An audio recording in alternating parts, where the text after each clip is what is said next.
ng kinabukasan ng panasa. Pagbigyan natin ng isang katwiran, kung tama ba yung kabila, kunin natin. Kung tama yung kabila, pagsamasamahin ninyo, yung panato. At saka dito, ayaw ko nang maririnig ulit na ako hindi interesado sa bahay dito, interesado mo nang masakit sa akin, masakit. Ito, mana namin. Yung sa Batangas, sarili kong kuwan.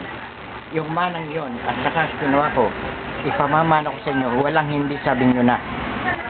Ngayon, kung kayo interesado, hindi kayo interesado, o sige, sa'yo na yung part ito. Nasa yun. Kaya ako gagawa ng kasulatan na ganyan.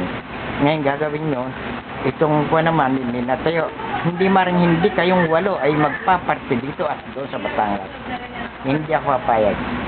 Pamana yan. Yan lamang ang mahawakan nyo. Atay na magulang ko. Pero nandito pa kami. Isang alaala yun. Isang alaala. Itimo nyo sa puso nyo, isipan nyo.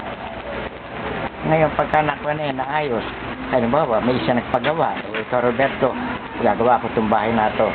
O, nagpagawa mo. Lahat ng consumption mo sa bahay na yon, ipunin mo kung magkano. Ngayon, itong kapatid mo. O, kung kaya mong bayaran to. O kuya, hulugan. Mata, hulugan, kapatid eh. Pwedeng ganon. Pero hindi nyo pwedeng ibenta sa ibang tao. Kayo, makikinabang lahat. Saan nyo mapupunta? Walang ibang pupuntahan. Makapakinig mo ng video.